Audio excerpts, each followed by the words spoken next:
Un accord qui est en cours avec Emmanuel Macron, qui est, je le rappelle, à Londres. Et pendant ce temps-là, François Bayrou, il est où? Il est à Matignon, il bosse, pourquoi? Oui, mais le ministre de l'Intérieur est aussi à Londres. Oui. Je l'ai vu. Oui, mais là, je vous parle de François Bayrou, qui donc est à Paris. Pourquoi? Parce qu'il a réuni hier soir son gouvernement pour parler des 40 milliards d'euros d'économies à trouver. Un dîner avec son gouvernement pour définir les grandes lignes de son budget. Je vous le rappelle, 40 milliards, plus 5 milliards demandés par Bercy. Alors, tension et fébrilité à tous les étages. Écoutez Jean-François Husson, rapporteur général du budget du Sénat, qui revient sur les tensions budgétaires que les Français subissent.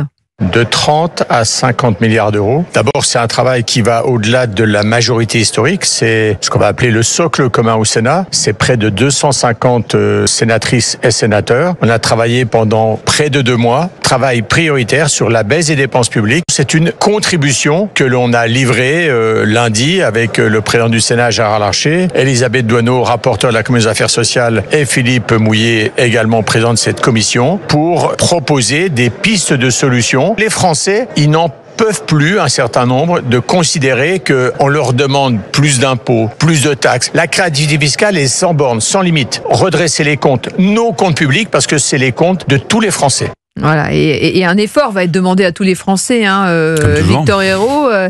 C'est un exercice qui ne va pas être simple pour François Bayrou, parce qu'il n'est pas aidé. Alors déjà, c'est des formations professionnelles obligent. Je vais parler de l'aspect politicien d'abord. Pour François Bayrou, ce budget, c'est l'épée de Damoclès. C'est l'épreuve qui a fait tomber Michel Barnier avant lui. Il sent qu'il va probablement tomber à l'épreuve du budget également. Donc il doit angoisser, à mon avis, à l'idée de l'arrivée de ce budget. Mais moi, j'aimerais qu'on cesse avec ce mantra qu'il faut trouver 40 milliards.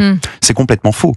Les 40 milliards qu'il faut trouver déjà, je pense que c'est plus que 40 milliards, mais si on trouve ces 40 milliards par magie, ça comble juste le trou, on arrive à zéro. C'est super, bravo. Mais comment est-ce qu'on fait pour faire en sorte, c'est ça la vraie question, que l'État ne reperde pas ces 40 milliards? La question, c'est pas il faut remplir les caisses. La question, c'est il faut arrêter qu'elles se vident. Cher ami, ça s'appelle des réformes structurelles. Il me semble personne ne veut lancer parce que le Parlement l'empêche. Il me semble qu'il n'y en a pas beaucoup au programme.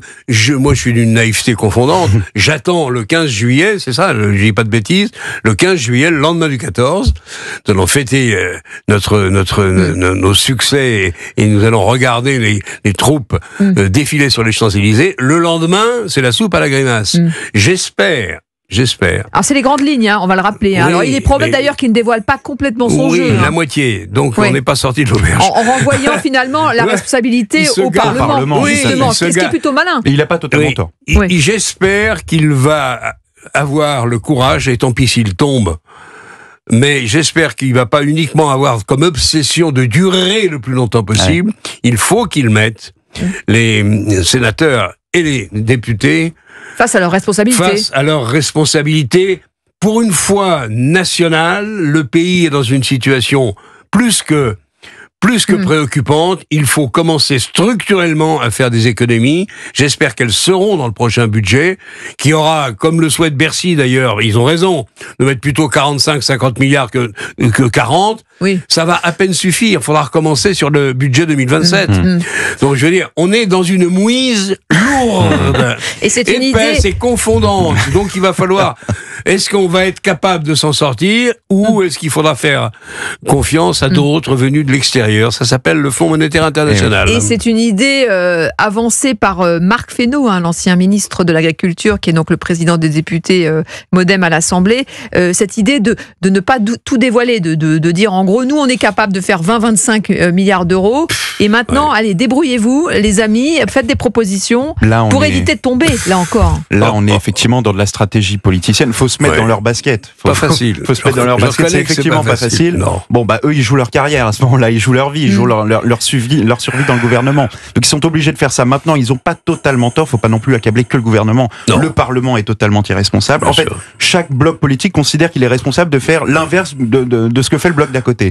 Donc, la plupart des blocs, en l'occurrence, les 2/3 de l'Assemblée, c'est-à-dire du Rassemblement national, la France insoumise, le Parti socialiste, les écologistes, les communistes, considèrent qu'il ne faut absolument pas toucher aux dépenses sociales. Donc, à partir de là, on ne peut pas rétablir un budget. Non, je suis d'accord avec vous. Je suis même pas sûr que les Français soient convaincus que c'est le social qui les a emmenés là où ils sont. Et la seule chose qui puisse emporter une dynamique qui permettrait de changer tout ça structurellement, c'est une élection présidentielle, mais 2027, ça arrive tard, c'est 2 ans. Avec cette idée d'une année blanche aussi.